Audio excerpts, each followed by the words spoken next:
예수를 알고 예수를 알리라. 예수를 알고 예수를 알리라. 어제나 오늘이나 영원토록 동일하신 우리 하나님의 은혜와 사랑이 주일 3부에 나와 예배하는 여러분 모두에게 충만하게 부어지게 되기를 예수님의 이름으로 축복합니다. 이제 성탄절이 한 달 앞으로 다가왔는데요, 우리 함께 미리 축하하고 축복했으면 좋겠습니다. 옆에 분에게 미리 크리스마스라고 인사해 주시기 바랍니다.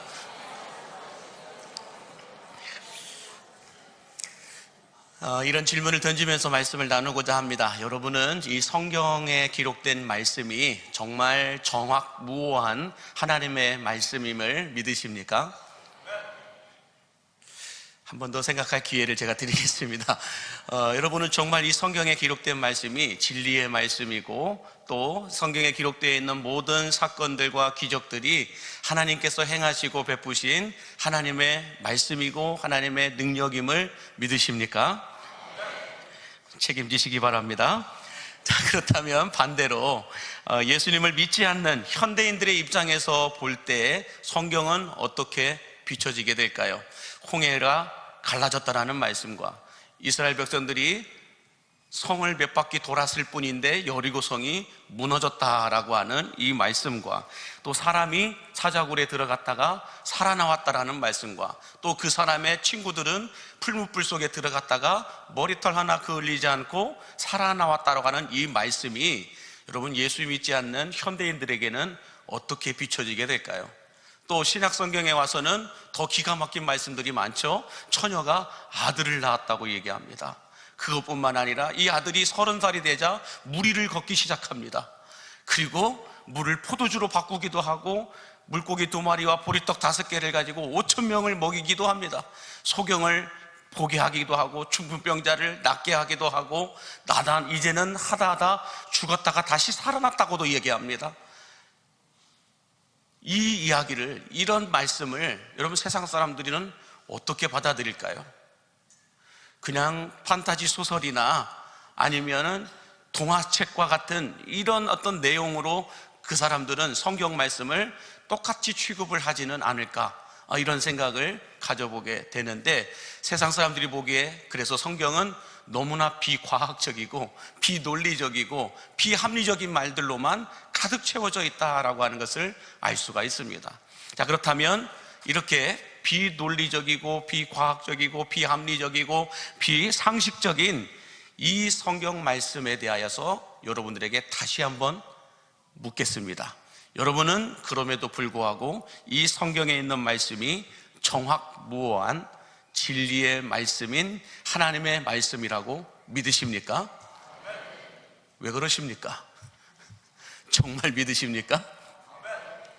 그렇다고 한다면 세상 사람들에게 보기에 여러분들은 뭔가 모순이 되고 뭔가 말도 안 되는 이상한 사람들처럼 보일 수도 있습니다. 그래도 괜찮으시겠습니까?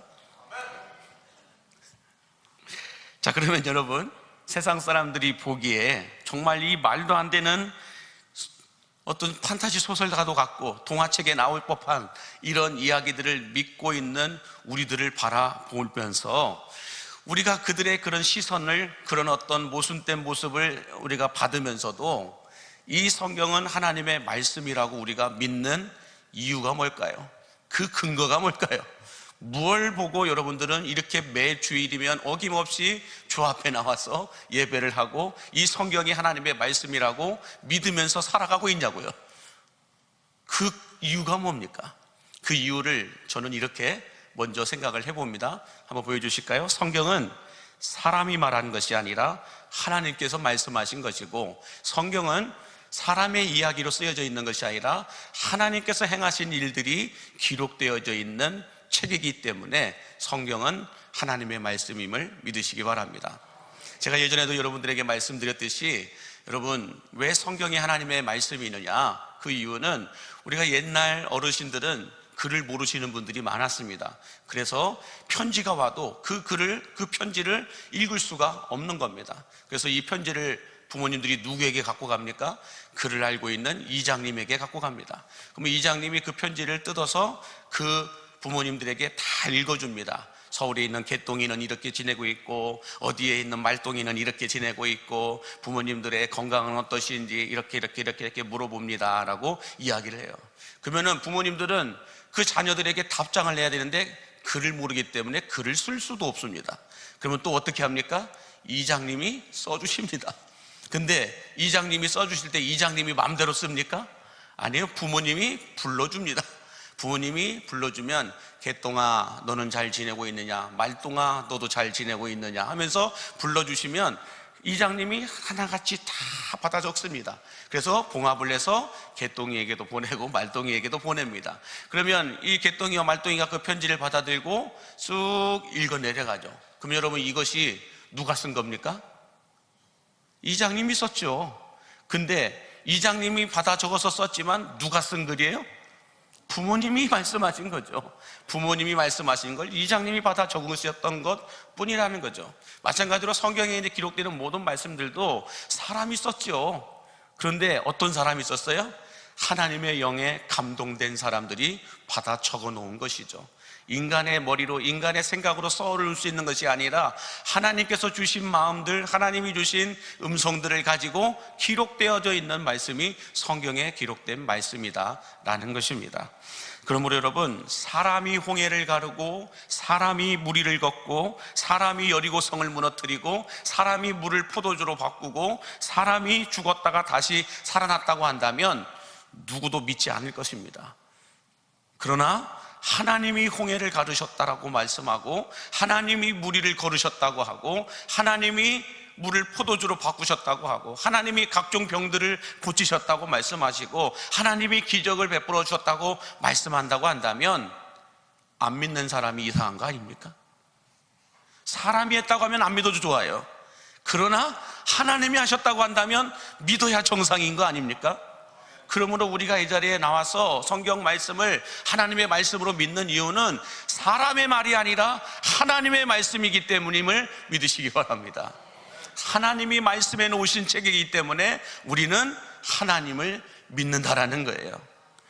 자, 다시 말해서 우리가 믿는 하나님은 인간의 머리로 이해되어질 수 있는 분이라고 한다면 안 믿어도 됩니다. 그러나 우리가 믿는 하나님은 인간의 머리로 이해되어질 수 없고 인간이 행할 수 있는 인간의 수준만큼 정도밖에 되지 않는 하나님이라고 하면 안 믿어도 됩니다. 그냥 나를 믿으면 됩니다. 그러나 인간의 수준, 인간이 말하고 있는 과학자들이 발견할 수 있고 행할 수 있는 그 정도의 실력밖에 없는 하나님이 아니라 우리가 믿는 하나님은 전지하시고 전능하신 하나님이기 때문임을 여러분 믿으시기 바랍니다. 그래서 내가 믿는 하나님이 인간들이 행할 수 있는 그 정도밖에 할 수 모르는 그 정도밖에 수준이 안 되는 그 하나님이라고 하면 저는 목사 안 했을 겁니다. 그러나 내가 믿는 하나님은 전지하시고 전능하신 하나님이기 때문에 불가능을 가능으로 바꿀 수 있는 분이기 때문에 바뀔 수 없는 법칙을 바꿀 수 있는 하나님이시기 때문에 여러분 믿으시기 바랍니다. 그래서 예수님은 누가복음 24장 27절에서 성경은 이런 책이다라고 말씀을 하고 계세요. 같이 함께 보겠습니다. 이에 모세와 모든 선지자의 글로 시작하여 모든 성경에 쓴 바 자기에 관한 것을 자세히 설명하시니라. 성경은 어떤 책이에요? 예수님에 관한 이야기를 자세히 풀어놓은 책이 성경임을 믿으시기 바랍니다. 그러므로 성경에 기록되어 있는 모든 말씀들이 사람의 말이 아니라 하나님의 말씀으로 되어진 것이고 하나님께서 어떤 분이시고 예수님이 어떤 일을 행하셨는지를 아주 자세하게 우리가 깨달아 알 수 있도록 설명해 놓으신 책이 성경책임을 믿으신다면 아멘 하시기 바랍니다.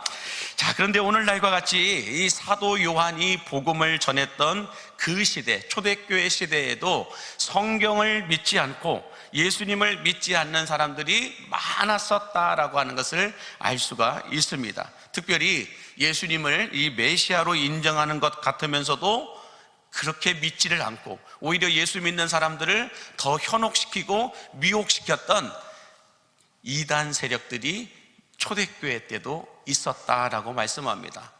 특별히 이 초대교회 시대 때에 가장 영향력이 있었던, 가장 많은 성도들을 미혹시켰던 이단들이 있다고 한다면 어떤 이단일까? 오늘날 이 시대는 신천지와 같은 존재가 가장 영향력 있는 이단이라고 한다면, 예수님 시대 때 사도 요한이 복음을 전할 때에 가장 영향력이 있었던 이단 세력이 있다고 한다면 그 세력은 영지주의이다라고 말합니다.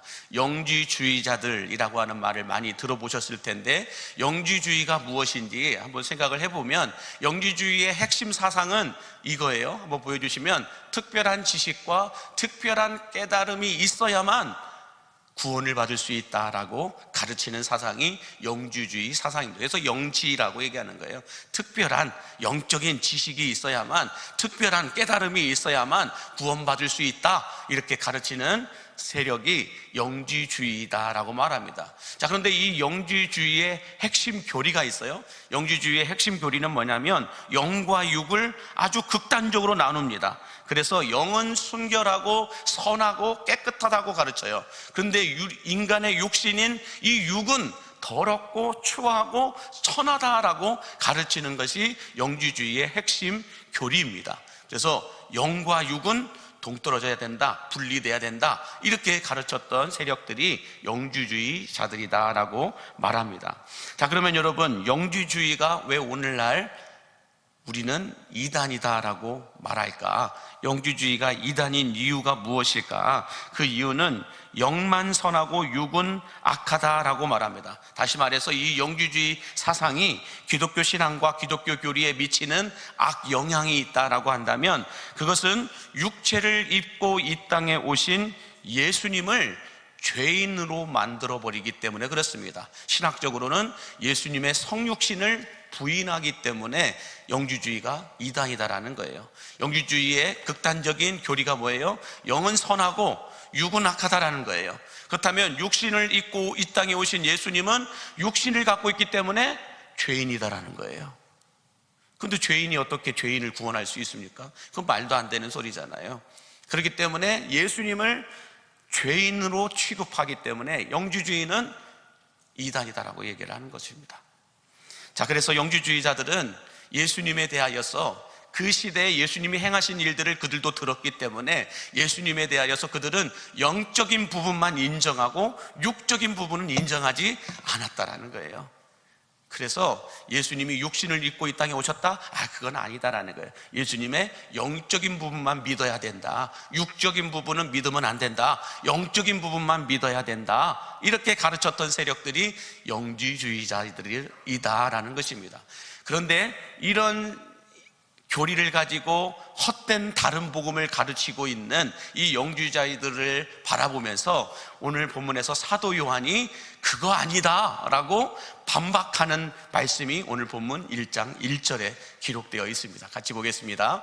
태초부터 있는 생명의 말씀에 관하여는 우리가 들은 바요, 눈으로 본 바요, 자세히 보고 우리의 손으로 만진 바라 라고 말씀하고 있습니다.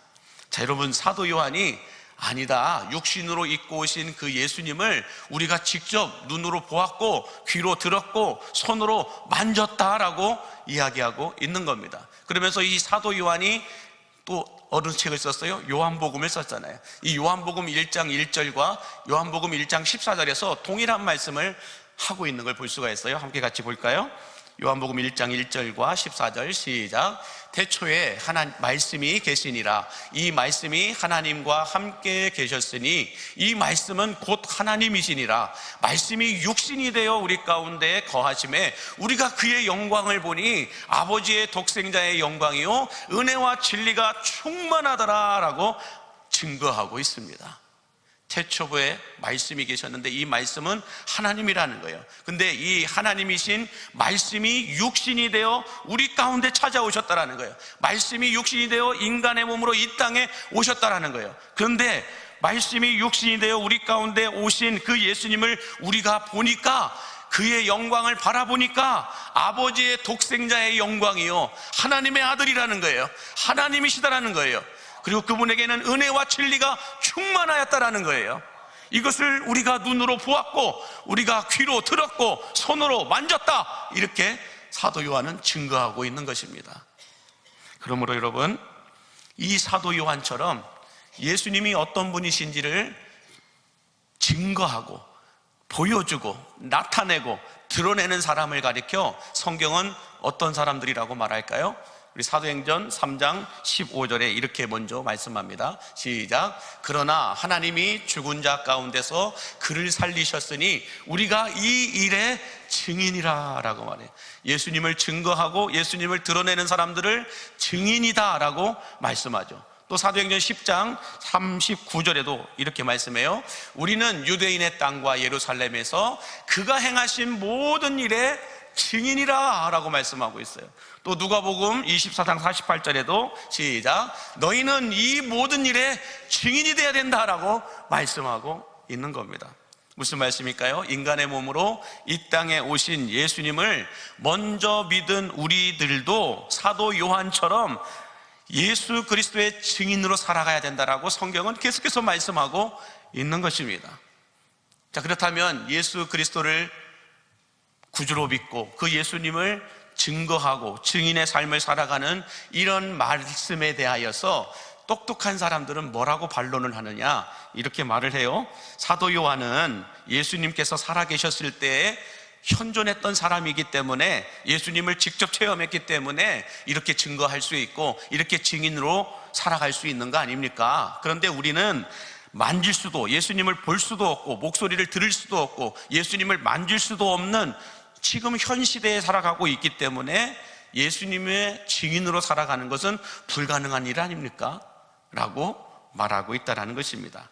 자, 그러자 이런 시대에 이런 일들이 일어날 것을 알고 사도 바울이 먼저 그 시대 때에도 우리와 같은 비슷한 현상, 우리와 같은 생각을 갖고 있는 사람들이 있어서 고린도전서 12장 3절에 이렇게 기록을 하고 있습니다. 같이 보겠습니다. 그러므로 내가 너희에게 알리노니 성령으로 아니하고는 누구든지 예수를 주시라 할 수 없느니라 라고 말해요. 무슨 말씀일까요? 초대교회 때나 지금이나 성령이 임하지 않고서는 예수님을 구주로 믿을 수도 없고 예수님을 구주라고 증거할 수도 없다라는 거예요. 예수님이 현존해 계셨던, 예수님이 살아 계셨던 그 시대의 사람들도 성령이 임하지 않고서는 예수님을 주라고 고백할 수도 없었고 예수님을 구주로 믿을 수도 없었고 예수님을 구주라고 증거할 수도 없었다라는 거예요. 그렇다면 오늘날 이 시대에도 동일하다라는 거예요. 성령님이 임하시지 않고서는 예수님을 주라고 고백할 수도 없고 예수님을 나의 구주라고 믿을 수도 없고 그 예수님만이 구주라고 증거할 수도 없다라고 말씀하고 있는 겁니다. 그러므로 여러분, 예수님이 이 시대에 현존하지 않는다고, 우리 눈으로 보이지 않는다고 우리가 못 믿는다? 이것은 성령님이 임하시지 않았다라는 증거이기도 합니다. 그러나 예수님 시대나 지금이나 성령이 임한 사람들은 고백한다라는 거예요. 예수님만이 나의 구주가 되십니다. 이 예수님만이 유일한 구원자가 되십니다라고 증거하고 전파하며 살아간다라는 것입니다. 그래서 사도행전 1장 8절에서 정확하게 말씀하고 계세요. 같이 함께 볼까요? 오직 성령이 너희에게 임하시면 너희가 권능을 받고 예루살렘과 온 유대와 사마리아와 땅끝까지 이르러 내 증인이 되리라 하시니라 라고 말씀해요. 오직 이거밖에 없다라는 거예요. 오직이라는 단어는 이 방법밖에는, 이것밖에는 없다라는 거예요. 오직 성령이 임하셔야만 너희가 땅끝까지 가서 내 증인이 될 수 있다라고 말씀하고 있는 거예요. 다시 말해서요, 성령의 임재함이 없이는 예수님을 구주로 믿을 수도 없고 성령의 임재함이 없이는 하나님을 체험할 수도 없고 성령의 임재함이 없이는 예수 그리스도를 증거하는 증인으로 살아갈 수도 없다라는 거예요. 여러분, 예수님 시대 때나 지금이나 똑같다라는 거예요. 그래서 우리 사도행전 1장 8절을 다시 한번 보여주시면 뭐라고 말씀합니까? 오직 성령이 너희에게 임하시면 너희가 권능을 받는다라고 말해요. 이 권능이라고 하는 게 뭘까요? 이 권능은 하나님이 어떤 분이신지, 예수님이 어떤 분이신지, 하나님이 어떤 일을 행하셨는지, 예수님이 어떤 능력을 행하셨는지를 체험하고 경험할 수 있는 능력과 권세가 권능임을 믿으시기 바랍니다. 그래서 성령님이 임하시면 정말 하나님이 살아계시는구나, 정말 예수님이 나의 구원자이시구나, 이것이 체험되어지고 경험되어질 수 있도록 하나님께서 은혜를 베풀어 주시고 능력을 베풀어 주신다라는 것이에요. 그러면 여러분, 하나님이 안 계신다고 말씀하시는 분들의 대부분은 성령을 받아본 적이 없어요. 성령의 임재를 경험하시는 분들이 없어요. 그러므로 여러분, 성령 받으셔야 됩니다. 성령의 임재함 가운데 예배하고, 성령의 임재함 가운데 찬양하고, 성령의 임재함 가운데 사역을 하고, 성령의 임재함 가운데 살아갈 때 우리는 교회에서뿐만 아니라 삶의 구석 어디든지 간에 하나님이 살아계시다는 걸 보게 될 거예요. 하나님이 살아계시다는 걸 느끼게 될 거예요. 경험하고 체험하게 될 거라는 것입니다. 성령의 부재함 가운데 살아가다 보니 세상이 주는 초등학문에 빠져서 우리는 하나님이 안 계신다라고, 하나님은 살아계시지 않는다고, 예수님이 진짜가 아니라고 우리는 착각하며 살아갈 때가 많다라는 거예요. 의심하며 살아갈 때가 많다라는 것입니다. 그러나 사도 요한이 고백했던 것처럼, 사도 요한이 말했던 것처럼, 여러분, 성령님이 임하시면 초대교회부터 지금까지 수많은 믿음의 선진들이 체험하였던 말로 표현할 수 없고 말도 되지 않는 판타지 소설과도 같고 동화책에 나올 법한 이 일들이 그들에게 보여졌고 체험되어졌고 경험되어졌다는 것을 믿으시기 바랍니다. 성경에 기록되어 있는 이 역사들이, 이 능력들이 여러분, 성령이 임한 곳에는 나타났다라는 거예요. 지금 우리가 살고 있는 이 시대에도 성령께서 임하신 그곳에는 성경에 기록되어져 있는 능력과 기적과 역사들이 나타나고 있다라는 거예요. 내 눈앞에 안 보일 뿐이에요. 내가 체험하지 못했을 뿐이에요. 오늘 또 누군가는 성령의 임재함 가운데 살아가는 사람들에게는 이러한 능력과 권세가 체험되어지고 경험되어지게 됨을 믿으시기 바랍니다.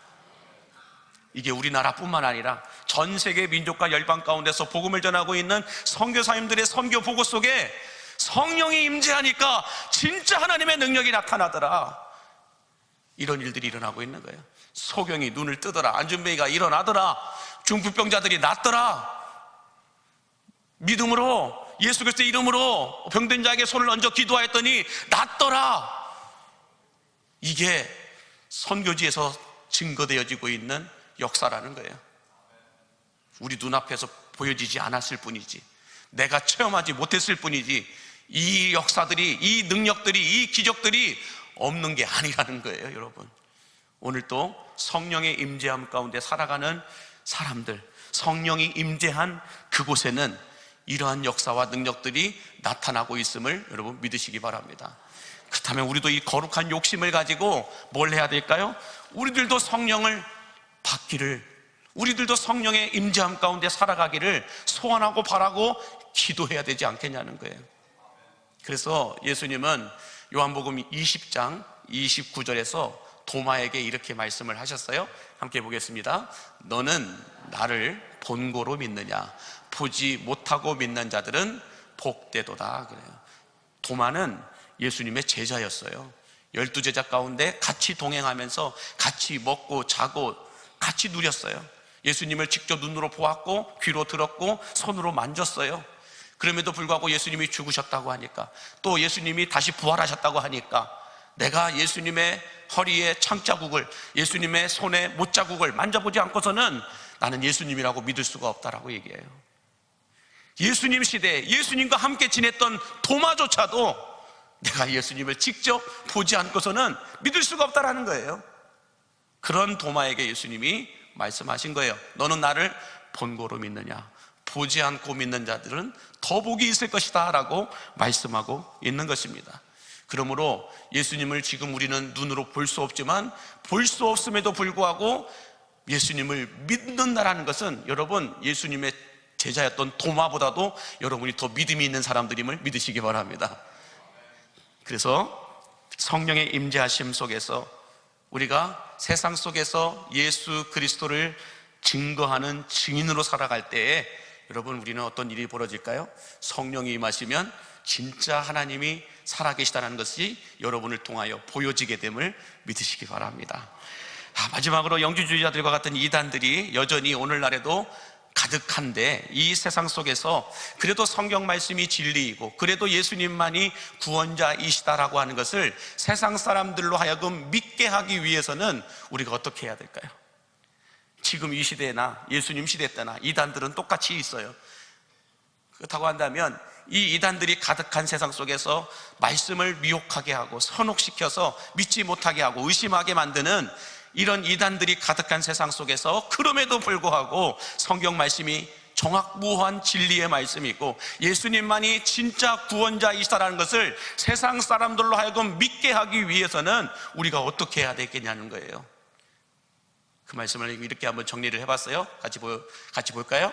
영지주의적 잔상을 버리고 우리들의 삶을 통해 예수님을 보여줘야 된다는 거예요. 여러분, 영지주의가 무엇인지는 말씀을 드렸어요. 영은 인정하되 육은 인정하지 않는 거예요. 그렇다면 영지주의적 잔상이라고 말했는데, 영지주의적 잔상이라고 하는 건 뭘까요? 한번 보여주실까요? 하나님은 영적인 부분에서만 역사하시고 평상시 나의 가정생활과 직장생활과 일상생활 속에서는 관여하시지 못하실 것이고, 아니 차라리 관여해 주시지 않았으면 좋겠다라고 하는 마음을 가진 것, 이것이 영지주의적 잔상입니다. 그래서 영지주의적 잔상에 묶여 살아가는 성도들의 삶을 보면 어떤 모습을 보이냐? 하나님은 영적인 부분을 통제하시는 분이기 때문에 나에게 영혼의 기쁨을 주시기도 하고 내 마음에 평안도 주실 수 있다라고 말씀합니다. 이 영지주의적 잔상에 빠진 사람들은 하나님의 영적인 부분을 인정하기 때문에 어떻게 말해요? 하나님은 나의 영혼에 기쁨을 주시고 나의 마음에 평안을 주신다라고 말씀합니다. 그래서 주일이면 어김없이 신앙생활할 때 모든 공예배를 빠지지 않고 착실하게 드립니다. 주일 예배도 드리고 수요 예배도 드리고 금요 예배도 드리고 새벽에도 빠지지 않고 나와 착실하게 예배를 드립니다. 교회 나와서 헌신도 하고 봉사도 하고 수고도 하고 희생도 하면서 열심히 살아갑니다. 헌금 생활도 빠지지 않고 모든 헌금을 착실하게 건강하게 잘 드립니다. 그것뿐만 아니라 영성 온도를 올리기 위해서 기도 생활도 뜨겁게 합니다. 말씀도 잘 읽으십니다. 몇 독씩 하십니다. 말씀을 쓰기도 하고 보기도 하고 말씀을 배워가면서 열심히 영성 온도를 올리는 삶을 살아갑니다. 그러나 안타깝게도 가정생활 속에서는, 직장생활 속에서는, 우리의 일상생활 속에서는 하나님과 동떨어진 삶을 살아갑니다. 이게 영지주의적 잔상을 갖고 있는 사람들의 모습이라는 거예요. 하나님은 영적인 부분을 통치하시고 터치하시고 역사하시는 분이기 때문에 영적인 부분에 대해서만 국한시켜 놓고 신앙생활을 합니다. 그런데 이렇게 영적인 부분만 국한시켜 놓고 신앙생활을 하면 우리의 신앙생활이 종교생활로 물들어가게 된다는 걸 우리는 기억해야 한다는 거예요. 평상시에는 영적인 부분에 대해서는 이렇게 매주일 어김없이 나와 예배해요. 기도 생활도 열심히 하고 헌금 생활도 열심히 하고 교회 안에서 여러 가지 직분도 맡아가지고 이렇게 찬양단에서 찬양도 하고 이때 직분을 맡아서 열심히 헌신도 하고 봉사도 하고 수고도 합니다. 식당 봉사도 하고 차량 봉사도 하고 여러 가지 보이지 않는 곳에서 열심히 헌신하고 수고도 합니다. 그러나 뭐가 없어요? 삶 속에서 예수가 없어요. 삶 속에서는 말씀과는 동떨어진 삶을 살아가요. 예수님과는 거리가 먼 삶을 살아가요. 이런 삶을 영지주의적 잔상을 가진 삶이다라고 말씀합니다. 이런 삶을 우리가 살아가지 않게 하기 위해서 사도 요한은 오늘 본문 3절에서 이렇게 권면해주고 있습니다. 같이 보겠습니다. 우리가 보고 들은 바를 너희에게도 전함은 너희로 우리와 사귐이 있게 하려 함이니 우리의 사귐은 아버지와 그의 아들 예수 그리스도와 더불어 누림이라. 자, 먼저 사도 요한이 뭐라고 말해요? 우리가 보고 들은 바를 너희에게도 전한다라고 말해요. 사도 요한이 전한 이 복음이, 사도 요한이 전한 이 예수님이 오늘 우리에게까지 전해져 내려오고 있음을 믿으시기 바랍니다. 예수님께서 최후의 만찬을 통하여 성찬식을 베푸시면서 이 나를 기념하라고 말씀하신 그 말씀을 지키기 위해서 초대교회부터 시작해서 2000년이 넘는 역사 동안 교회가 세워지는 곳곳마다 성찬식은 빠지지 않아요. 성찬식은 반드시 합니다. 왜요? 예수님이 가르쳐 주신 것이니까. 예수님이 보여주신 것이니까. 그래서 성찬식을 통하여 우리는 예수님을 기억하고 예수님을 기념하고 예수님을 체험하기를 원합니다. 근데 사도 요한은 뭐라고 말하고 있어요? 내가 직접 보고 듣고 만졌던 그 예수님을 너희에게 전한다 라고 얘기하고 있어요. 예수 복음을 전하였다라고 말하고 있어요. 그 예수 복음을 전하였던 그 복음이 시간의 구슬을 거슬러 오늘 우리에게까지, 나에게까지 전하여져 왔음을 믿으시기 바랍니다. 자, 그런데 사도 요한이 이 복음을 전하였는데 어떻게 전했다는 거예요? 우리 3절 다시 한번 보여주실까요? 이 복음을 전하였는데 너희에게도 전함은 너희로 우리와 사귐이 있게 하려 함이다 라고 말하고 있어요. 이 사귐이라고 하는 단어가 뭘까? 이 사귐이라고 하는 것, 이 사귐은 아버지와 그의 아들 예수 그리스도와 더불어 누림이라 라고 말해요. 사귐은 누림이다 라고 말하고 있는 걸 볼 수가 있습니다. 자, 여러분, 그렇다면 사도 요한이 왜 이런 말을 해놨을까? 내가 너희에게 전하는 이 복음을 난 너희와 우리와 너희가 사귀기 위함이다 라고 말하고 있는데, 이 사귐이라고 하는 것은 무엇이냐면 너희가 예수님을 알기 위해서는, 너희가 예수님을 보기 원한다면, 너희가 예수님을 만나기 원한다면 우리와 가까워져야 한다. 우리와 교제해봐라. 우리와 코이노니아를 이루어봐라. 이 이야기를 하고 있는 거예요. 그래서 사도 요한이 너희가 진짜 예수님이 어떤 분이신지를 보고 듣고 경험하기로 한다면 나와 교제해봐라 그래요. 나와 함께 지내봐라. 나와 가까이 생활해봐라.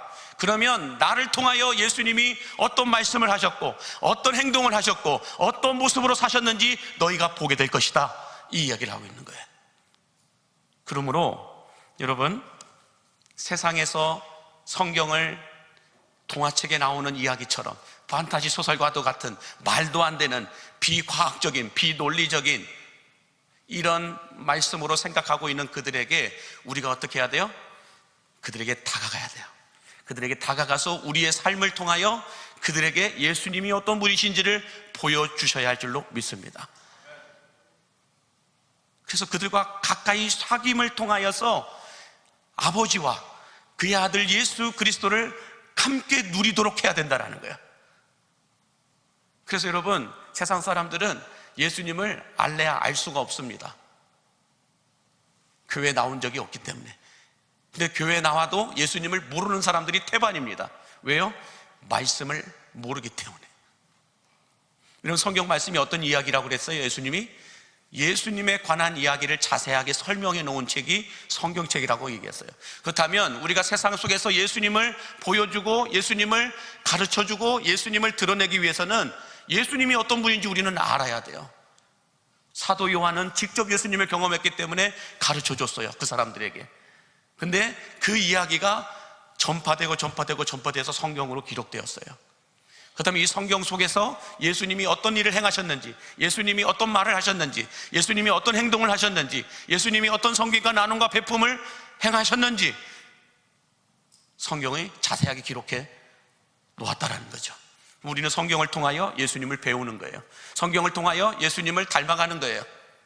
그런 예수님을 닮고 예수님을 믿고 있는 우리가 직장생활 속에서, 가정생활 속에서, 우리의 일상생활 속에서 만나는 사람들에게 보여주는 거예요. 예수님이 이렇게 말씀하셨다. 예수님은 이렇게 사셨다. 예수님은 이렇게 행동하셨다. 우리의 삶을 통하여 보여주라는 거예요. 백문이 불여일견입니다. 아무리 말해도 우리가 한 번 보여주는 게 그들은 더 정확하게 예수님을 알게 될 줄로 믿습니다.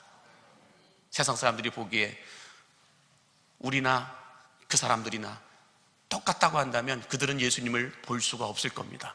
예수님을 만날 수도 없을 겁니다. 예수님에 대하여 들을 수도 없을 겁니다. 그러나 우리의 삶을 통하여 예수님이 어떻게 사셨는지 성경에 기록된 대로 우리가 살아본다면, 우리가 그렇게 행한다면 그들은 예수님을 보게 되고 알게 되고 만나게 될 줄로 믿습니다. 그래서 세상 사람들은 우리를 보고 예수님을 믿게 됨을 믿으시기 바랍니다. 우리가 삶 속에서 예수님을 드러내지 않으면 세상 사람들은 예수님을 볼 수도 없고 만날 수도 없고 믿을 수도 없다라는 거예요. 여수 땅에 26만 명의 사람들이 산다고 얘기합니다. 거기에서 20만의 사람들은 아직 예수님을 안 믿습니다. 순천과 광양까지 합하면 60만 명이 넘는 사람들이 아직 예수님을 안 믿고 있습니다.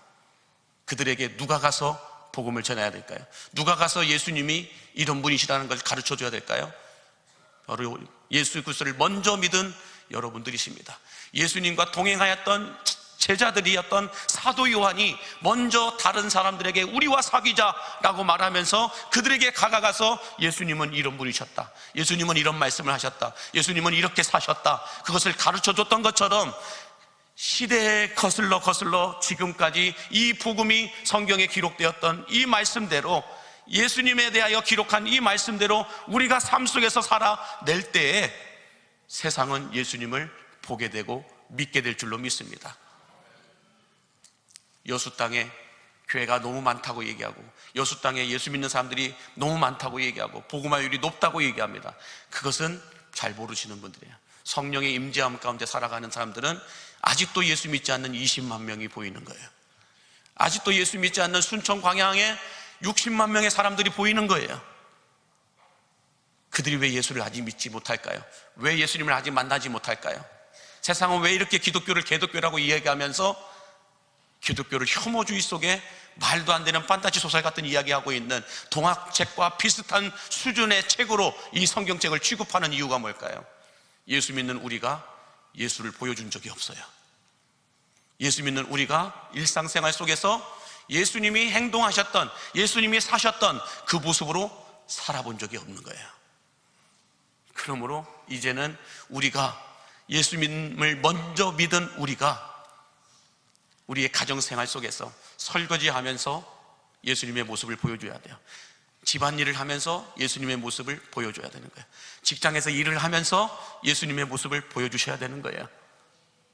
우리의 일상생활 구석구석에서 나를 알고 있는 모든 사람들이 예수님이 어떤 분이셨는지 우리의 언어를 통하여, 우리의 생각과 행동을 통하여, 우리의 삶의 모습을 통하여 보게 될 때에 그들은 우리처럼 예수를 믿게 될 줄로 믿습니다. 만약에 우리 모두 광림의 성도들은 예수님을 교회에서만 믿는 사람들이 아니라, 교회 안에서만 만나는 사람들이 아니라, 이 예수님을 나의 삶의 현장으로 모시고 가서 나의 가정에서 예수님을 보여주고, 나의 직장생활 속에서 예수님을 보여주시고, 나의 일상생활 속에서 예수님을 드러냄으로 인하여 여러분을 통해 예수 믿는 사람들이 날로 더해져 갈 수 있기를, 이 복음의 바톤이 여러분을 통하여 계속 다음 세대들에게까지 이어져 갈 수 있게 되기를 예수님의 이름으로 간절히 축원합니다. 기도하겠습니다. 만복의 근원 되신 하나님, 세상 사람들이 보기에 기독교는 너무 비상적이고 비논리적이고 비합리적이고 비과학적인 신앙을 가지고 있다라고 말합니다. 우리가 믿는 하나님은 그러나 인간의 머리로 이해되어지고 인간이 할 수 있는 수준만큼밖에 되지 않는 능력이 없는 하나님이 아니라, 인간이 이해할 수 없고 볼 수 없고 할 수 없는 전지하시고 전능하신 하나님이심을 믿게 하여 주옵소서. 그 하나님을 영지주의자들처럼 잘못된 교리에 빠져서 하나님, 교회 안에서만 예수님을 믿고 교회 안에서만 거룩하게 살아가는 것이 아니라 나의 삶의 현장 구석구석에서 이 예수님을 보여주고 드러냄으로 인하여서 아직도 예수님을 알지 못하는 자들이 우리를 통하여 예수님을 보고 우리를 통하여 예수님을 믿을 수 있는 축복의 통로로 사용하여 주옵소서. 예수님의 이름으로 축복하며 기도하옵나이다. 아멘.